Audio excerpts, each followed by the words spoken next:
já que esse também assunto já foi amplamente debatido, e para também não me estender tanto sobre ele, né? Não tenho dúvida em dizer que essa operação ela foi um desastre. Ela foi desastrosa. Por qualquer ângulo que você observe, ela foi desastrosa. Uma operação que termina com um cabo morto. Tudo bem que ele foi assassinado, executado em ataque a uma UPP durante a operação. Termina com uma inocente, uma moradora, Letícia, moradora do Recreio, que estava visitando parente, morta dentro do seu próprio carro. Segundo um depoimento muito enfático do seu namorado, um tiro vindo de uma policial, como disse o Cristiano Pim. Um fato que não é possível que não possa ser apurado e tirado a limpo, com câmeras na região, no local da Itararé com grande movimento, com um monte de testemunha, com a arma dessa policial e de outros policiais que podem ser periciados, com a perfuração no carro, com o depoimento de quem estava dentro do carro, desses policiais, né? Enfim, tudo que pode ser reunido para se chegar à conclusão do que efetivamente aconteceu na morte da Letícia. Esse, então, se comprovar que foi no desespero, naquela coisa da tensão, do policial, da policial, de você fazer ali blitz para poder ver se bandido tá fugindo da operação ou não, e aí você, com aquele dedo no gatilho e tal, naquela loucura, você vai ter, sei lá, um movimento, ou alguém te passou uma informação de que aquele carro seria um carro muito semelhante dos bandidos, na hora, pum, atira, mata o inocente. Não interessa, eu, obviamente, se comprovar que veio de uma policial, não consigo passar pela minha mente, pela minha cabeça, que seja algo intencional, no sentido de matar uma inocente. Mas se isso aconteceu e se comprovar, por que não se apresentou imediatamente depois, pediu desculpas, realmente disse que cometeu um erro gravíssimo, tentou dar toda a assistência e se apresentou como a policial que assassinou? Como aconteceu uma vez no Morro do Andaraí, quando um policial do BOPE confundiu uma furadeira por uma pistola lá e atirou e matou um morador, ele imediatamente se apresentou. Mas vamos esperar a apuração sobre isso aqui. Além da morte da Solange, que há versões aqui muito diferentes, muito distintas, né, sobre o que aconteceu. Moradores dizem que foram os policiais que atiraram e mataram, também essa inocente. Ou, segundo a polícia, eles atiraram em direção aos policiais que estavam fazendo patrulhamento e ela acabou morrendo, inclusive, próximo aos policiais, numa área onde os policiais estavam fazendo esse patrulhamento, e ela acabou morrendo ali. Uma pessoa solidária que ajudava todo mundo, uma biografia, segundo todos os moradores, uma unanimidade de pessoa do bem, também a Solange. Então você termina com um policial que deixa mulher, 2 filhos autistas e é executado no MUPP. 2 mulheres inocentes que não tinham nada a ver com nada que foram mortas. Não interessa, essa operação pode até mesmo se comprovar que elas foram mortas por tiros de bandidos, ela é um desastre por si só, como resultado.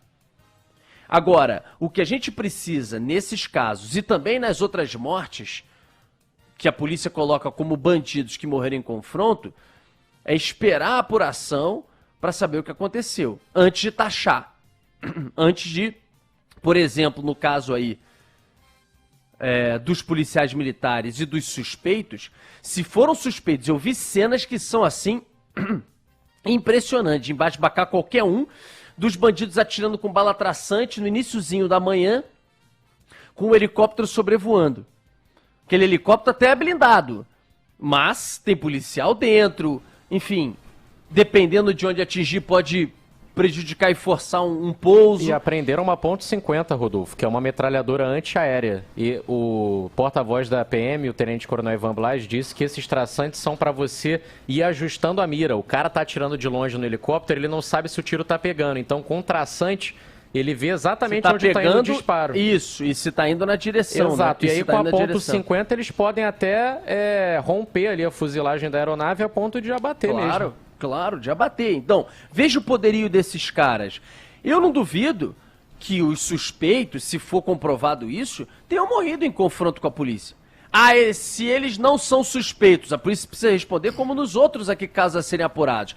Se eles acabaram sendo capturados e depois foram executados. Não há previsão no Brasil, de forma alguma, que isso possa acontecer. Precisam também ser apurados esses casos e, eventualmente, policiais responderem. Mas antes disso, a Polícia Civil, com o acompanhamento, que é o que está acontecendo do Ministério Público, Defensoria Pública e também até mesmo de outras figuras do Estado brasileiro, eles precisam apurar, acompanhar também a apuração da Polícia Civil para a gente entender o que aconteceu. A verdade é que foi um desastre, a verdade é que essa operação mostra o poderio desses caras lá dentro, certamente, e aí volta aquela discussão, a antiga discussão sobre o que pode e o que não pode, se tem restrição ou não tem restrição em comunidade, se a polícia pode ou não operar nas favelas. A verdade é, eu sou contra proibir a operação em favela. Eu sou contra. Sempre me coloquei aqui,